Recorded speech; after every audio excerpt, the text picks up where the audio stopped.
She joining with me, now we getting groovy, harder than jacuzzi, so shorty want to slow it down.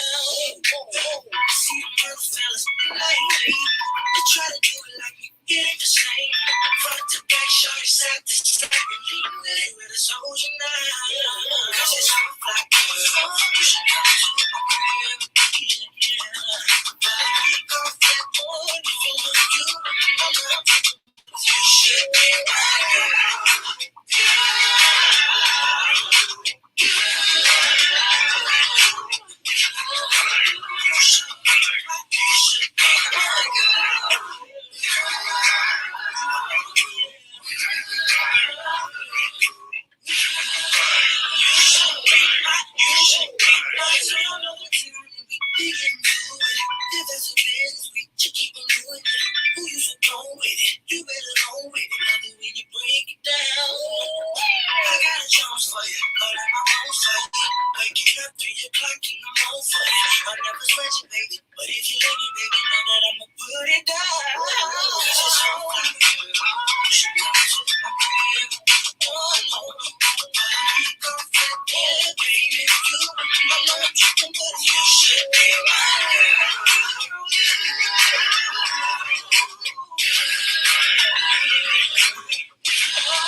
Hey, it's your girl Nay, coming to you with another episode of As Told by Nay the Podcast.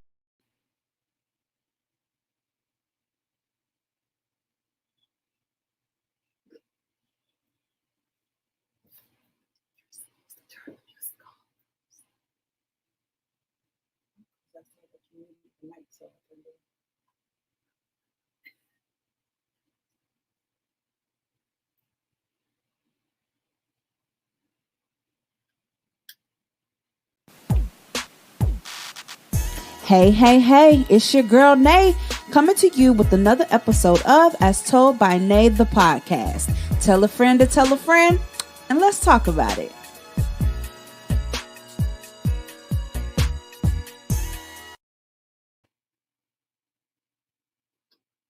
All right. Happy Thursday, people. For another episode of As Told by Nay. Got my girl Adrian here with me today to have this dialogue. It's going to be a great conversation. Go ahead, grab your friend, grab your sister, grab your brother, tune in, and let's talk about it. First of all, before we get started, let me go ahead and shout out my boy Larry Kitt one time. He comes on here every week on the YouTube and says, Hell Wildcats. I'm going to let it be what it's going to be because we already know we already know. It's a conversation that don't even need to be had. But thank you for supporting me, friend. I see you. I see you. All right. So before we get into anything, we're going to go ahead and toast it up to start this show off right. Y'all already know what we drinking. So I want to this week toast to living in the moment. I'm here for it. All right. All right.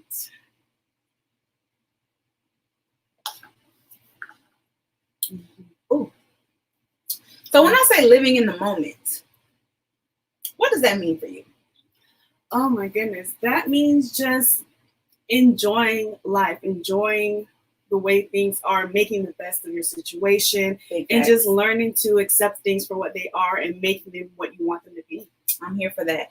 So for me, 2020 has taught me, we only 5 months in at this point, y'all.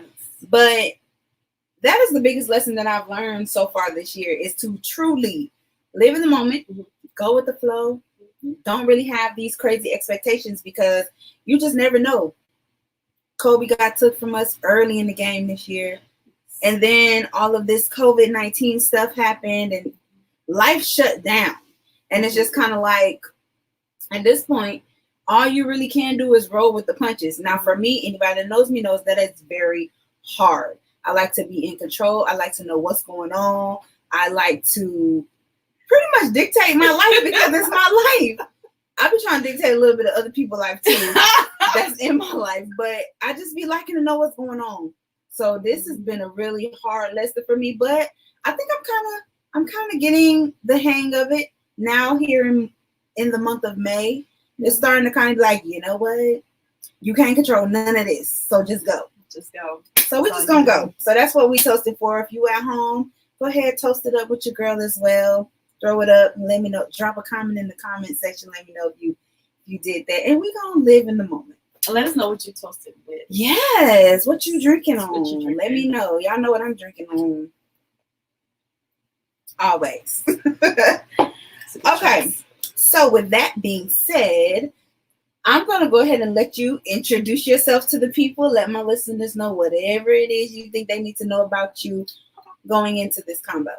All right. Well, as she said, my name is Adrienne. My name is Adrienne Pitts. I was born and raised in Sarasota, Florida. I love Sarasota. I am a wardrobe manager at the West Coast Black Theater Troupe in Sarasota. I love my job. I absolutely love my job. And I am a mother to an amazing 11-year-old boy named David. Oh, shout out to David. Yes, shout out to David. He's not watching, but shout out to oh, and happy belated Mother's Day. Thank for you. Sure. For sure. Thank you. So we're going to keep it moving, and we're going to go right into this segment that I like to call, Excuse Me, Come Again, where I'm going to ask you 4 questions, just random questions. I'm starting to get people sending me questions to ask my guests. This started out as my own I'm curious, I'm going to ask this question. Now it's gotten to the point where people are like, nah, we want to know this. Okay, that's good. Audience feedback. Give you these 4 questions, and, just answer as honestly as possible. Okay. just go with it. So, question number 1. What 2 songs would you have to pick to describe yourself? One more subtle and one more of like the ratchet side. If you have a ratchet side. Oh, jeez. Okay, so. Oh, wow, that's a great question. I would say the more subtle part would be Who You Are by Jessie J. And then the ratchet would definitely be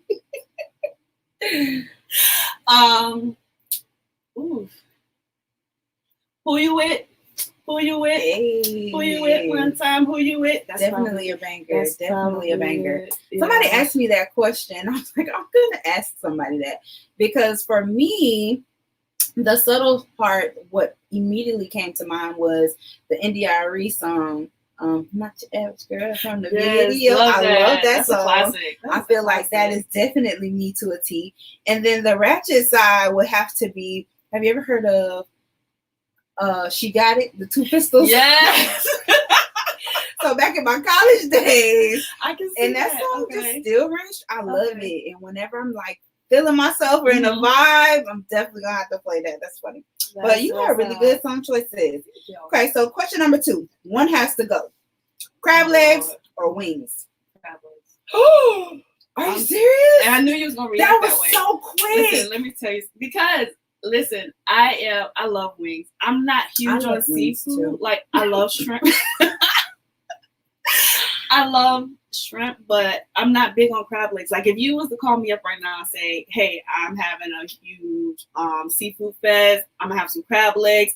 My question to you is gonna be: is there gonna be the shrimp? You know, maybe some sausage, corn on the cob, and I'm all there. But crab legs is not really my thing. So.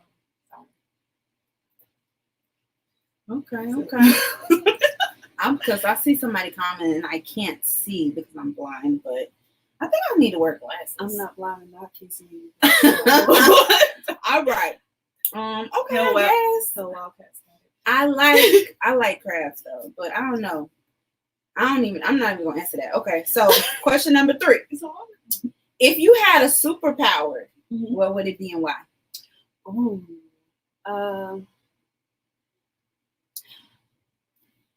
It's good. Mm-hmm.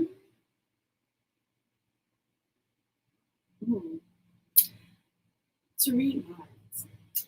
Okay. Because I feel Ooh, like that's dangerous. it is dangerous, but at the same time, I feel like people expect me to anyway. So it's just like, you know what, let me That's just dangerous. go ahead and, you know, it just it is dangerous, but sometimes it's nice to just know what people are thinking so that way you Okay. don't have to pull it out of them. These are facts. These are definitely facts. Yeah. Okay.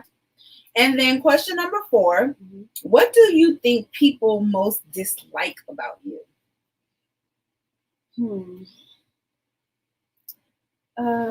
Nobody ever likes to answer this question.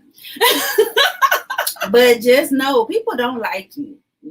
Everybody don't like everything. That's true, honestly. But I think it would probably be me being such an introvert. Like, okay. And that goes towards like my that. friends because, you know, I don't mind hanging out. I love hanging out, having a great time. But I also like my me time. Okay. And sometimes people don't understand that, or they act like Mm-hmm. they don't understand that, or they don't want to understand that. So it's like, big facts. yeah. Okay. I would have to say, I think I'm goofy, and I play all day. So that's another one for me too. Play all day. I play too much sometimes. And I feel like as people try and have serious moments, I'm laughing. Mm-hmm. I'm gonna make my joke. Like I don't care Mm-hmm. what's happening, I'm going to joke. And some people, they don't appreciate that. Okay, so that's okay. That would be another one for me too because I play a lot, and my sisters, they can't stand me. I'm the oldest of 4 girls, by the way. Ooh. And I literally Shout joke out with to them your all parents. the time. I know, right? They're so blessed, and they lucky. They may not know it, but they are. Like, we was the best 4 things ever happened to girls. them. Wow. 4 girls. That's crazy. That is Yeah. really crazy. It's awesome. Okay. So, thank you for participating. Excuse me, come again. Your questions wasn't too hard. I said I was gonna go a little light on you, just a little bit. All right. So moving right along, I got a great letter lined up for you guys. We're gonna read this letter real quick, and then we're gonna talk about it. Okay. So, dear Nay, not sure if you have read the story from a couple of years back where there was a pastor basically saying his wife was supposed to wait for him to get his life together. There was a long post telling his story about how he took his wife through all kinds of hell and she stuck with him through it all. There was all this talk about why this is toxic for relationships. There was all kinds of talk about why women in general should not be expected to stick through a man's BS until he gets it together. Speaking from experience, I have been married for 5 years. We dated for 2, and my husband and I have been to hell and back. I feel like a big issue with our generation is that we don't know how to decipher between loyalty and being dumb. This not only goes for relationships, but friendships and kinships as well. Today, I want to discuss when does it stop being about fighting for your relationship and becomes being ran over? What is the difference between being dumb and not knowing when to give up and sticking through the hard times? I also want to talk about the different roles played within these situations. I was not the best girlfriend either, so I want to pose a question to the men. Are you guys willing to stick it out through your woman's struggle phase and build her up as you expect her to help you become the man that you are supposed to be. Sincerely, I just want to make it right. Woo. That's heavy. So when really reading heavy. This letter, initially, the very first thing that came to my mind was double standards. Mm-hmm. And I was actually talking about this topic with a friend of mine before. You know, they were like, well, what's your topic for tonight? Whatever. And I told them. And immediately he got in defense mode. Y'all need to make sure y'all talk about the women too, because y'all always want to talk about the men.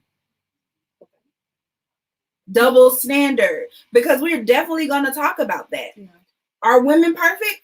I definitely don't think so. I definitely don't think so. Shorty in the letter said it herself. She was not the best girlfriend. She was kind of difficult or whatever. She took her dude through, you know, some of this stuff.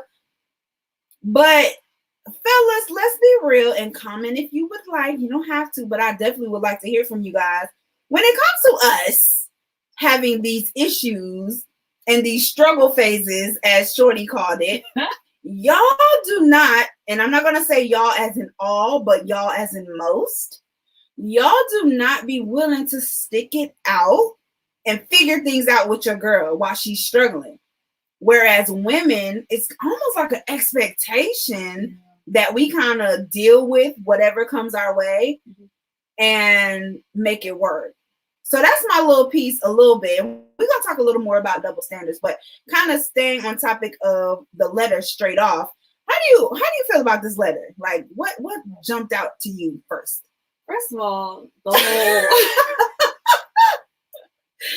what jumped out to me first was she brought up about the pastor, the whole thing in general. But the pastor who had a wife, and basically he expected her to wait for him. Mm-hmm. There are a lot of misconceptions when it comes to that, because a lot of times you have to think about the person and who they are. Right. And we put people on a pedestal, and we feel like because of their title and who they are, we have to adhere to their terms, and we have to follow, their beliefs. So she may have automatically thought, oh, he's a pastor, That's a good point. He wants me to wait for him, is it him wanting me to wait for him, or did God say wait for him?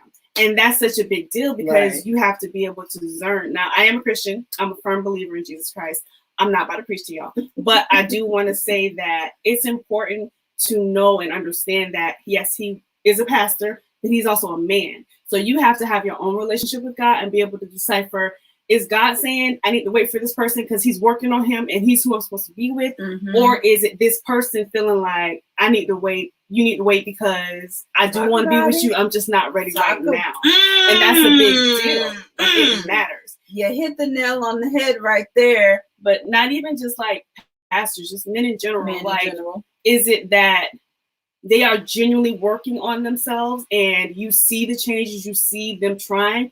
Or is it that, you know what, one day I'm going to get it together, but I'm not ready right now. And I just want you to hold on for a little bit because I want to be with you, but I just don't want to completely commit right now and do what I need to do right now. And that goes for both sides, because we're talking about double standards. Right. Same thing for women.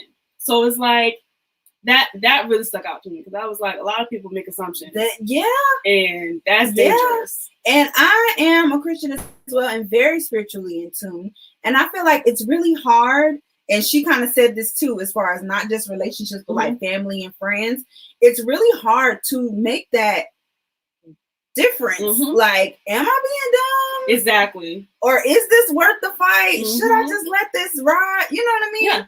And it comes from a place of wanting to be understanding and open and forgiving, and wanting to help people kind of grow. And I think that has a lot to do with my profession as well, because I believe change is possible. Yeah, people change, people grow. Things aren't always what they are in this moment, but it's like, for how long you kind of sit in that and be okay with it if it makes you uncomfortable? And what are you sitting in? Like, are you being verbally abused, physically abused? That's a good point. Are you in a relationship but you feel like you're alone? What are you having to deal with that has you holding on, or has him feeling like, I want you to keep holding on because I'm going to get there one day. I'm just not there right now. So let's stop right there. Let's stay right there. So you said something earlier and then you just kind of went back into it a little bit right there. when it comes to, and I'm gonna say men and women, just so I'm not singling the fellas out. When it comes to men and women with that idea of I'm not ready right now, bear with me, I'll get there. What does that even mean? Thank you. What does that even mean? Please, someone give me an answer. Thank you. If you have been there and said that, what did you mean by that when you said that to your partner? I'm sorry. No, you're good. I'm sorry. And if you know that you need to change and you're not doing what you need to do, like, how long exactly do you expect somebody to wait for you to get it together? I'm just going to throw this out there personally. I don't feel like if certain things are happening, I'm not going to wait. I'm sorry. I feel like, and this is my opinion. If you don't like it, if you don't agree, that's fine. Everybody's entitled to their opinion. Exactly. This is for me. Exactly. Personally, I don't see myself. We're just conversing. Yeah, it's a conversation. I'm expressing how I feel. You can express how you feel. Please do if you feel some type of way. But it's basically just, how long am I supposed to wait? Like, personally, I don't feel like, if I feel like you're not ready, or if you're telling me you're not ready, you're showing me that you're not ready for this, but you say you want this, and later on down the line, you could be ready. Okay, great. You go your way, I'll go my way. You work on yourself, I'll work on me. And down the line, when you're ready, if I'm still available and it's the right time and space and we both see a future with each other, then we can go from there. But you can't expect someone to sit there.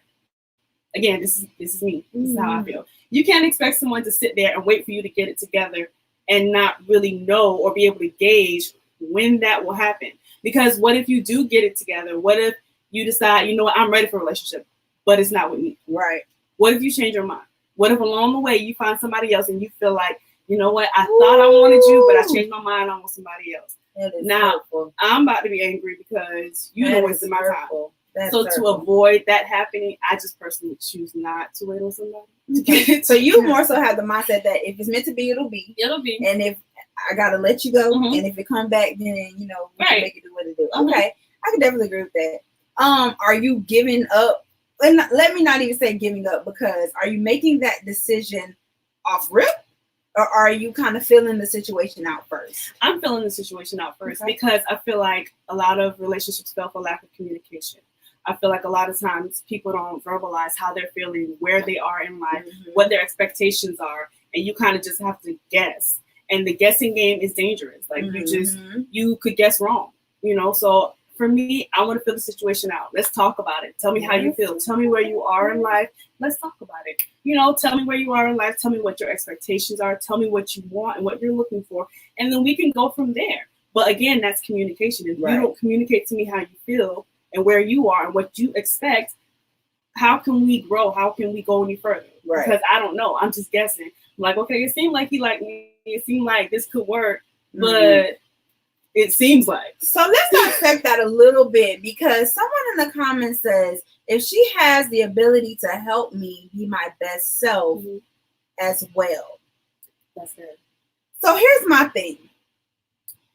When you go into a new situation and you're talking to whoever and you're getting to know them, y'all are figuring things out, I think the worst thing that people tend to do is introduce the idea of potential and then don't meet that standard. So in our conversation, in our early dealings, it is, I want you to be your best self. I'm here for you. Let's grow together. This is what I want. I want kids. I want a family. I want, I see myself in a relationship. I see this, I see that. But then here we go 5 months, 6 months in, and now all of a sudden you're not ready. You're not sure where you are in life. You're trying to figure things out. But when we had this conversation, that's not what you said before, and we was both on the same page about this is what we wanted. Now here we are. I've invested time. I've invested feelings, all this other stuff, and now it's I gotta wait for you to get your shit together. Well, wait a minute. Yeah.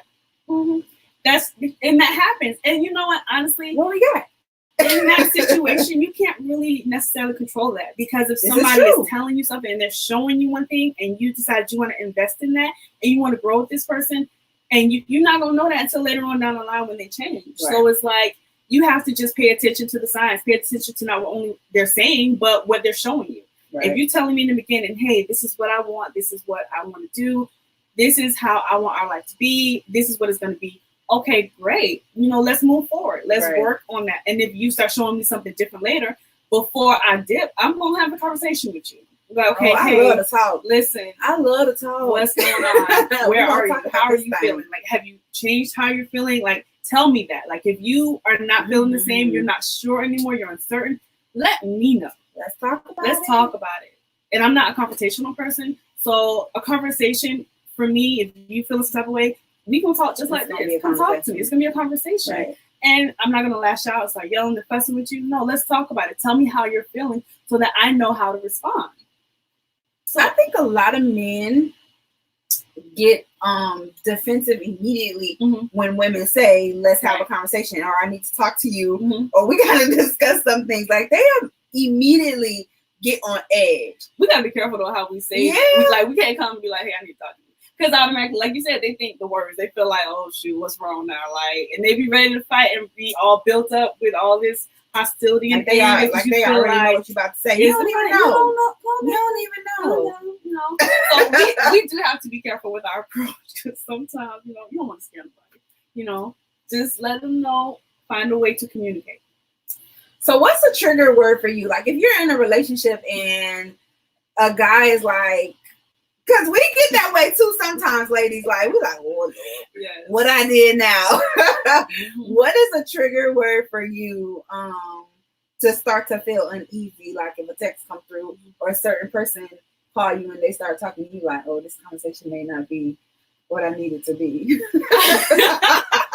I can't really think of a trigger word for me, but for me, it's more tone. It's more so tone. Okay. It's the tone of how you say Mhm. what you say. Or like, sometimes in text messages, you can read the tone. You Mhm. kind of gauge where they're coming from. So it's all about how you say it for me, not necessarily what you say. So what's funny is I have gotten to this place where I'm a very visual person. I'm a physical person. I touch when I talk. I'm Mhm. a hugger. When I'm talking to you about serious life matters, I want to see your face. Right. And I have gotten into a bad habit of I'll text you all day and we can talk through text. But if I need to get something off my chest or we need to talk, I'm gonna FaceTime you or I'm gonna call right away. And people are starting to pick up like if Nay just call me, she ain't got good news. And I don't like that because sometimes I do just want to talk. So I've been trying to get in the habit of calling people more often just to kind of just chit chat because I don't want you to feel like just because I'm calling you or FaceTiming you, I got some bad news. Maybe I just want to see your face. Right. That's funny. Okay. So I kind of want to move into what she said for you. She said, how do we know what's the difference between being dumb and not knowing when to give up and stick through the hard times? Have you ever been in a situation where it was kind of weighing on you, like, should I leave? Should I stay? Yes. Okay. Definitely. What did it for you to be like, now it's not about me fighting and trying to make this work because at this point I'm just being dumb? Right. Honestly, for me, I was the one who was trying to make it work. I was fighting through it, trying to encourage him, trying to build him up because he had a low self-esteem and I had one too, which probably that wasn't a good mix. But, just trying to stick it out with him and just encourage him and just help him get through whatever he was dealing with so that he could be okay. But in the process of it, it was physical abuse, verbal abuse, and it was like mental abuse. Like it literally got to the point where I was already insecure. And now you just beat me down to the point where I feel like there is no return. And I don't even know who I am anymore. And I'm in a dark place. And I can no longer help you because I can't even help myself. And because I verbally said to him, this is how I'm feeling. Trying to communicate with him, always turned into an argument. And it's just like, you point finger, you. And I'm just like, listen, I'm just trying to make this okay. I'm trying to help us. Right. How can I help us? And it was just always negative. Like, help me, help you, help us. Help you. Right. And it was just to the point where he clearly was not trying to change. But in the same token, you don't want me to leave. You want me to stay. But I can't see myself anymore. Like, I literally feel surrounded by darkness. My self-esteem is completely destroyed. And there's no coming back from that. So for me, that's when I realized you can't help him because you can't help yourself in this situation. And he's just making it worse. Yes. So for me, I had to make the decision. You know what? You're no longer helping him in the situation. You're just being dumb in the situation. Now you're being dumb because he clearly isn't trying to change, and he's literally suffocating you. I don't like being in a relationship and feeling like I'm alone. Yeah. What's the point? I think that is why have so many women been here? I feel like I had this conversation not about this letter, but just in general, when we know enough is enough. And every time the woman will say, I felt like I was alone, but I had a partner. Mm-hmm. Why do we let it get that far though? It's like because we love hard. Men do too. I'm not gonna some men do love hard. Some men. But for me, I've always been like the fixer. Like for me, I'm always about trying to make people happy. I love seeing people happy genuinely. I love just being able to make people happy or help them with whatever they're dealing with. Right. And I had to learn I can't help you with this one because we both about to drown.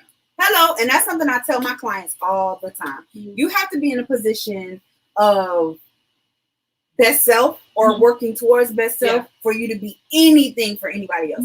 A lot of people feel like, oh, I got to be this for my family. I got to be this for my kids. I got to be this for my husband. How you going to be anything for anybody when you can't even be anything for yourself? That's a really, really good point. And the perfect lead in, because we're going to dive in a little bit more to these double standards. But before we do that, we're going to take another shot. Okay. Just because, yes. So, double standards. It's easy to fall into this. So the young lady that wrote the letter was saying, for the fellas, are y'all sticking it out while your girl is trying to figure herself out? Are y'all okay with her struggle phase? Now, for me personally, I'm 30 now. And I feel like I'm past my struggle phase, but I would be lying if I said I never had one. Right. And so I definitely tried to maneuver in a relationship during my struggle phase. It actually lasted a very long time. We had our ups, we had our downs, but I definitely loved this individual at that point and was in love with this individual at that point and wanted it to work. But I was not good and he was not good. So we definitely shouldn't have been together. But in that moment, I feel like it became a blame game and pointing the finger of who messed up this time, who didn't. And it always seemed to be much harsher when I messed up versus, oh, you should be understanding. Oh, you're supposed to love me. Oh, we're supposed to work this out. When he messed up, double standards that women are supposed to not mess up, or that they don't have the ability to grow with their partner. It's just kind of like we got to figure this shit out by ourselves and then be this already made woman, strong and intact, so that when this shamble of a man come, we got to be in a place to build him up. But and how fair is that though? Beyond forgiveness, like we mess up. How fair is that? It's not fair, but it is something to consider because a lot of men, they won't stick with you if you're going through stuff or if you mess up. They feel like, okay, I can't deal with this. Let me go find somebody. I don't got to put up with all this mess. And it's just like, wait, but for months, I've been dealing with you and everything you've been going through. And I've been sticking it out and trying to make it work. And I do one thing you don't like. And now it's like, I can't do this. I'm out. I'm going to pose a question to the fellas because I see some fellas in my YouTube and I also see some fellas on my Facebook Live in the comments as well. I want to pose a question. Number one, it's a two-part question. So part one, have you ever cheated on your girl and the expectation was that she forgive you and keep it moving? And then secondly, if your girl was to do the same to you, what would that look like? Or have you been in a situation where you got cheated on? Are you still there or did you leave? What did that look like? I definitely want to pose that question to you guys because then I'm going to pose it to you too. Have you ever cheated? No. Okay. Good job. Have you ever been cheated on? Yes. Have you ever been cheated on multiple times from the same person? Yes. Talk about it. So I just want to end at any point if you feel like I don't want to talk about this, just please let me know. But just for the sake of content and for the conversation, how and what did you feel in those situations? Like as far as finding out you got cheated on, and then actually moving forward with this same situation to the point where you were able to be cheated on again. Mm-hmm. Well, actually, it's the same guy.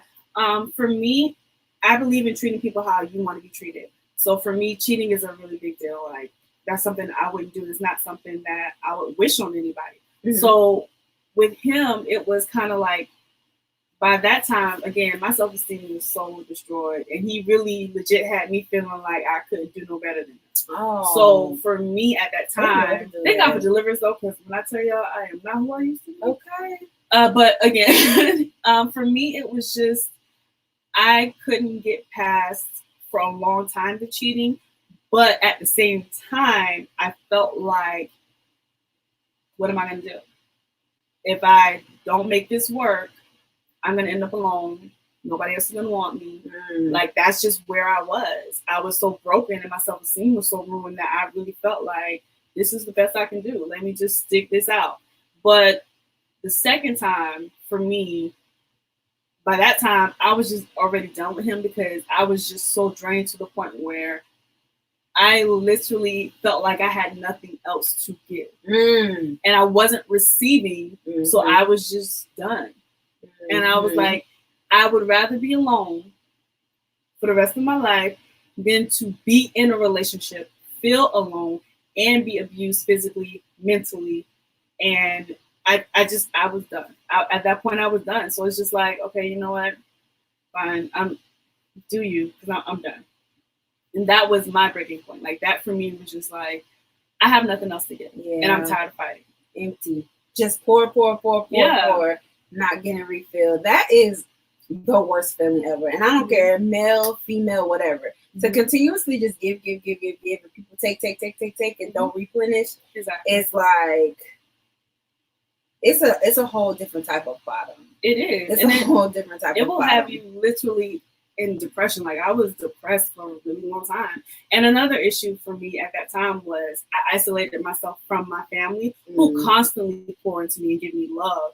But I was so, I feel like, embarrassed and ashamed that I had let myself get to that point, and I allowed myself to go through all these things with him.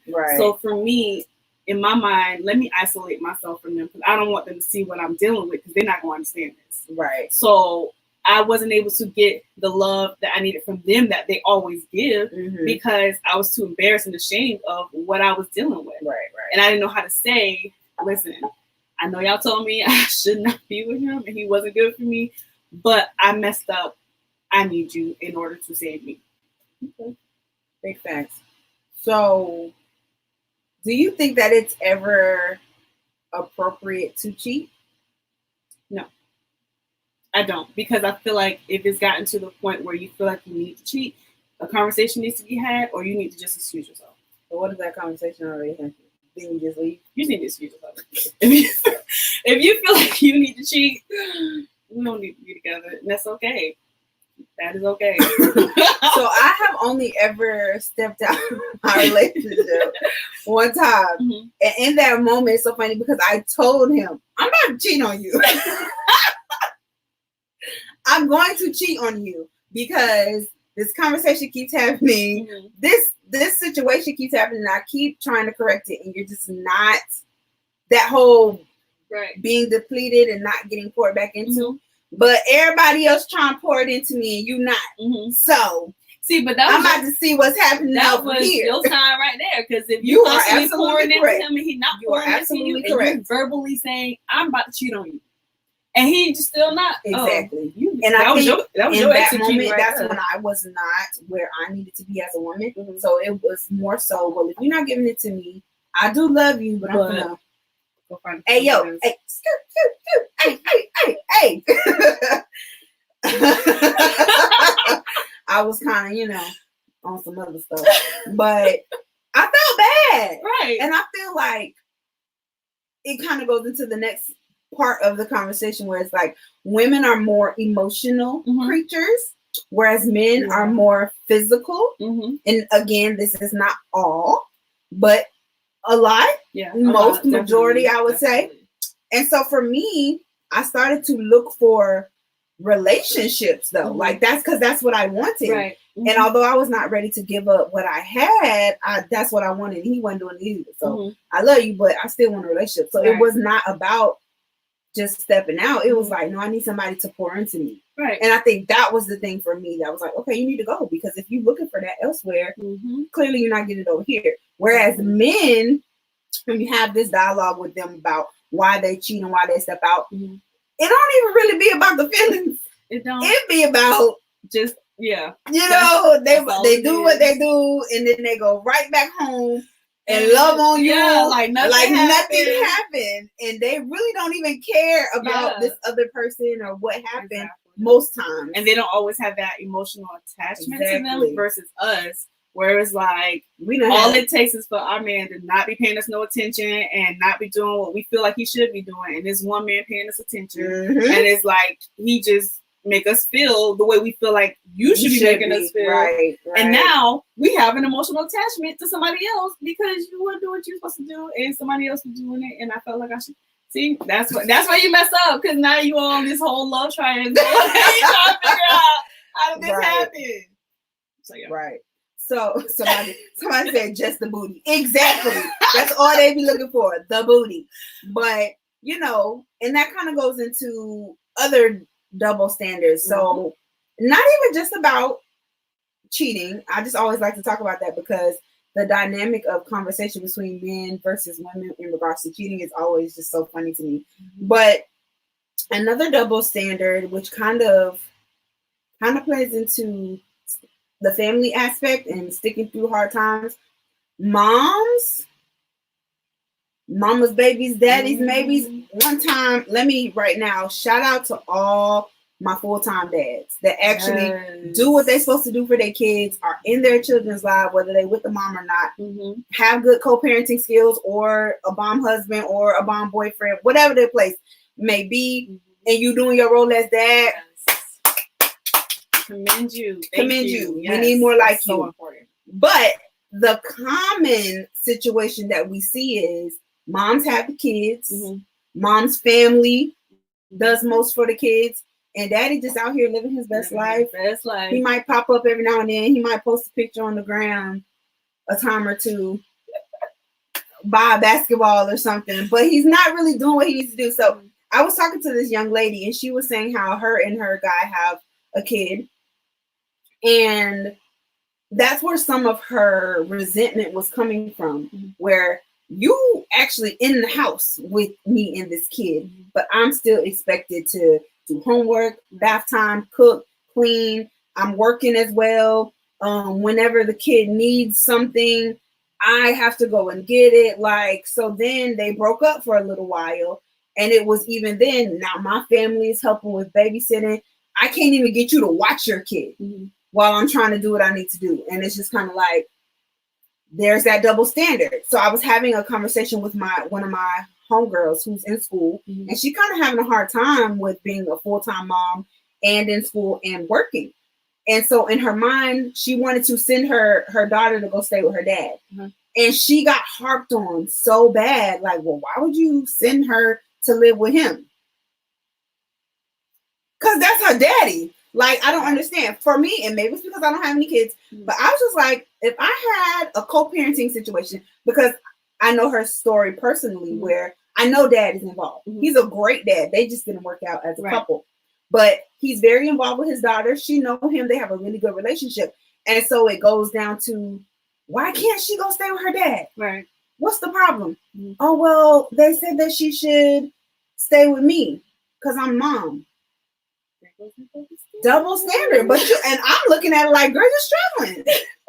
So your family and your friends would rather you struggle than to send your child to go stay with her father, who is present in her life, because the double standard, or the standard, is that dads can kind of move about the country as they please, and mom has to drop everything she got going on, change up her whole life just for the kid. How fair is that? That's not fair, but it is expected, and that's the crazy thing. But it's like, why? Like, where did that stand? Well, it's almost as, where did that standard come I don't know from? where it came from, but it is a standard. Like, it's like, okay, we have to birth the child, nurture the child, and God forbid, we need some help and we send our child to live with their father, who is their father. Right. Like, we did this you together. are a horrible mom. You let your child, I'm like, wait, but they was with me the whole time. Right. Why can't they go? Like, and my thing is, I can see if, because nobody's saying that to dad. Let's or you let her live with her mom. Exactly. Like, nobody ever says that to the father. Never. It's always never. No, if a mother goes, oh, you are bad a horrible mother. And my thing is, if I send my child to go live with his father, but I'm still very active and present in his life, I'm struggling. I can't support this child and myself. I'm trying to make it and I need assistance. And his dad says, let him come live with me. As a mother, it's my job to still make sure my child is being nurtured, make sure I'm spending time with my child, make sure I'm visiting my child, making sure I'm doing everything I need to do as a mother. I can still do that while my child is living with their father. Right. Now, I'm not going to send my child with his father. We are great co-parents, but I just like having my child with me. My son makes me so happy. And that's fair. So but I just felt bad that they was like really bashing her and calling her a bad mom because she didn't even do it. She just had the thought and was talking to people about it. And they were like, oh my God. You're a horrible mother. It's like, wait a minute. But the father isn't horrible because he's not there. The mother's taking care of the child. So I was just like, whoa, double standard. And I guess for me, shout out to my village. In my family, the men stand up in the paint. That's why can't no man never half love me, number one, and can't make me feel like I have to do the parenting thing by myself. For one, that would never happen just because my family is so supportive. Yes. But I know what that looks like, where the father is present and the father does what he needs to do for his children. Like my uncles, all of them stand up guys and in their kids' life. And a couple of them are full-time dads, like the mom, the kid live with them. They taking care of their kid. Full-time dad. Yeah, and you have parents, like I have a friend who rotates. You have people who, for this week, the child stays with the mom, or that week, the child stays with the dad, or the dad gets them for the whole summer, mom gets them throughout the school year. You have a lot of parents who co-parent very well and make it work. But it's called being an adult. Yeah, it's called being an adult. Life happens. And unfortunately, when you have a situation where you're not both in the same household, you have to make it work. So it's a double standard. For sure. Guys like to, and I had this, it turned into an argument, and I should have known just because of the context of the conversation with this fool. But he was basically like, when men pull back and kind of allow the woman to do the bulk of the job, the kid, it's because the women are bitter or feeling scorned because the relationship didn't work. So it makes them not want to be present. What the hell that got to do with your child? Yeah, you can't punish the child for the woman's decision, or vice versa. You can't punish the child for the man's decision. Exactly. Like, at the end of the day, regardless of how the mother or father may or may not be acting, you have to do what you're supposed to do as a parent. So it doesn't matter if, oh, I don't like my baby mama, she get on my nerves, she always got attitude, we always fighting, and every time we see each other, it's a fight. Okay, well, y'all fight for them few minutes while you picking your child up and you leave.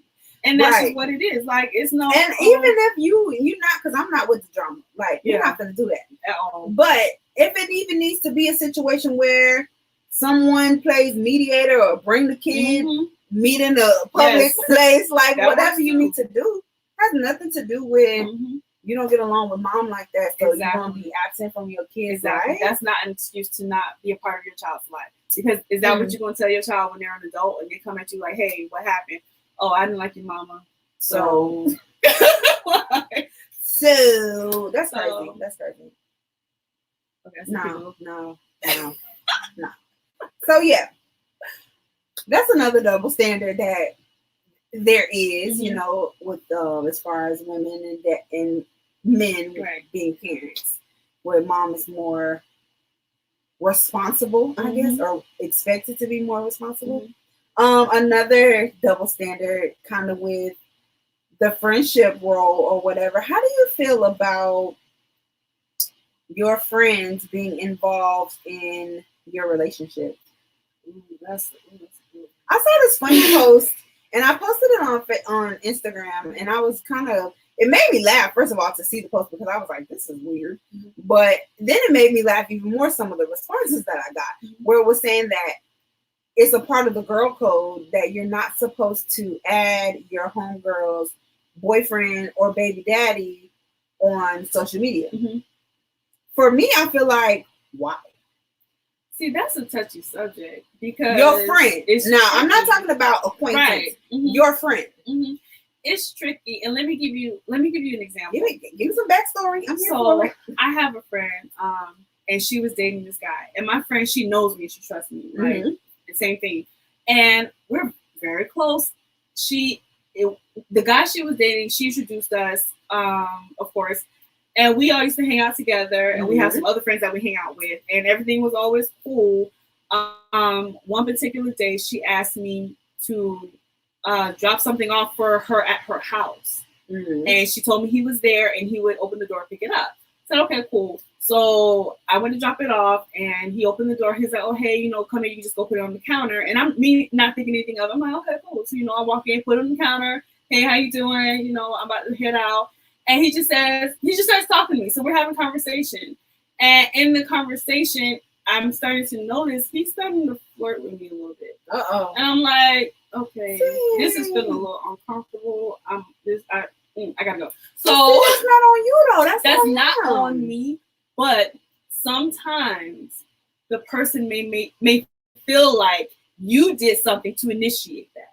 You have to be careful with that. Like you literally can be in a situation where you lose friends sometimes because they feel like they're gonna take their man's word over yours. Mm-hmm. And it may be like he said, oh no, she was coming on to me, she was flirting with me, she was doing this and this, and you trying to say, okay, no, that's not what happened. But because they don't want to lose their man, they be like, I'm not sure, I don't trust you, and mm-hmm. Listen. So from there on out, I was just like, you know what? Let me just not.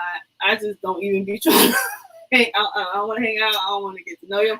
I'm happy for you. Hey, how you doing? You stay over there. I'm stay over here. Don't ask me to drop nothing off at your house. Don't ask me to go to work myself with him. Right. Nothing, because you're just not gonna put me in an uncomfortable situation where it's like I'm feeling like I can't even tell you what's really going on because you gonna decide you don't want to be my friend, and if you don't, then bye.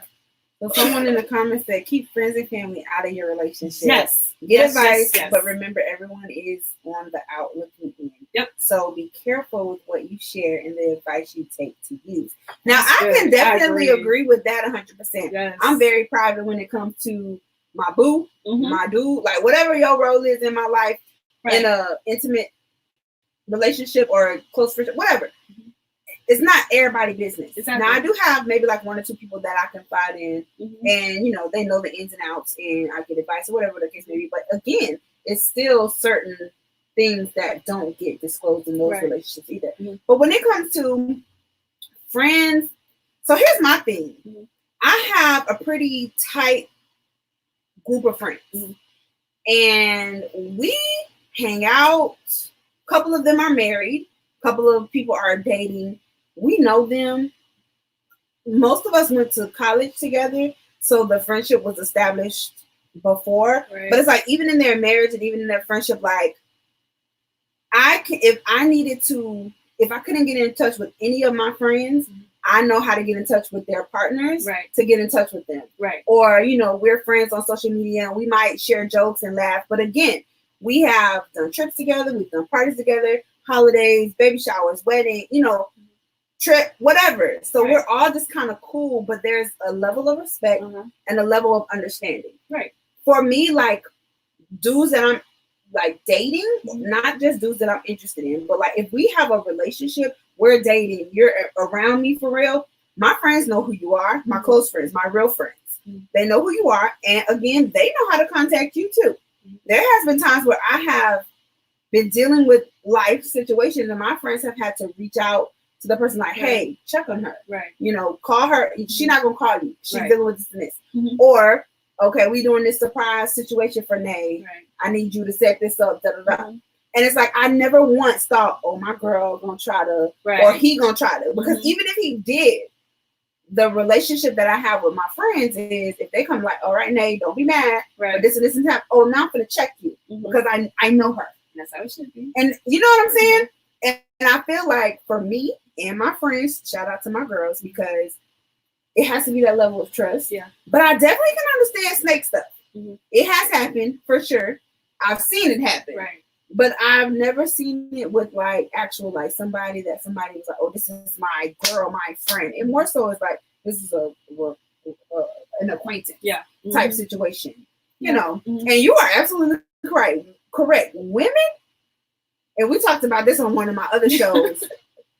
Y'all get mad at y'all friends. Y'all get mad at the female that the dude cheating on. Exactly. She don't owe you nothing. She don't owe you no loyalty. Well, your friend do. Yeah. But like, if your dude cheat on you and you get mad, you want to fight the girl. No, fight him. Because he the one that lay next to you at night, and her too. Exactly. So. And they be quick to be like, "Oh, my man," but I'm finna, girl, please. And then he's gonna continue to do it because he recognizes your behavior. Oh, this is how you gonna act when I cheat. You gonna get mad at her, and I'm good. Okay, cool. Let's keep this moving. So, which is crazy. It is. Which is crazy. Yeah. My grandma said you can't get milk from a cow that's in the field. Well, what that mean? That's okay. Grandma, what that mean? I've never heard that either, but now I want to know what that means. Me too. It's hard not to share everything when you're going through a hard time, but some stuff you just deal with God, or find a therapist that'll be not biased. Big facts. Right. And then you also have to be careful with who you tell things. You have to know your family. You do. Because you'll say something to them and they'll still be angry, but you've already fixed it and moved on, and you've forgiven them, and they still mad and looking at you like, I can't believe you still with them after that. But you've already moved on. You've already fixed it. You've forgiven him. Everything is okay now. But now they're still angry, and now they don't like them. Every time they see y'all together, it's an issue because you done ran and told them what was going on when you were mad in the moment, and now you over it, but they not. Yeah. So you have to know your audience, know who you're talking to. Because one thing, I don't tell Sharon nothing, nothing bad. Well, I do. My mom, I love you, Mom. Like, my mom, literally in adulthood, has become one of my best friends.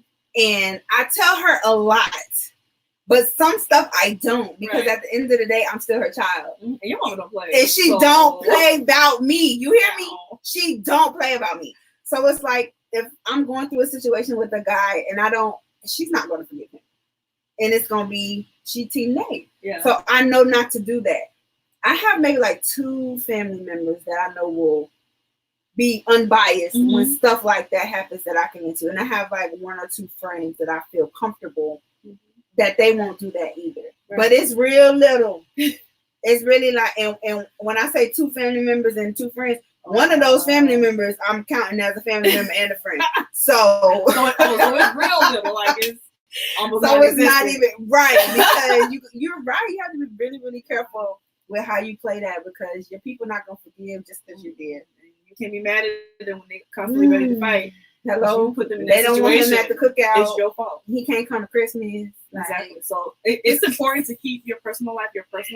Again, it's okay to maybe vent or have somebody to talk to, but just know your audience, know who you talk to. I agree. Sometimes it ain't no coming back from that.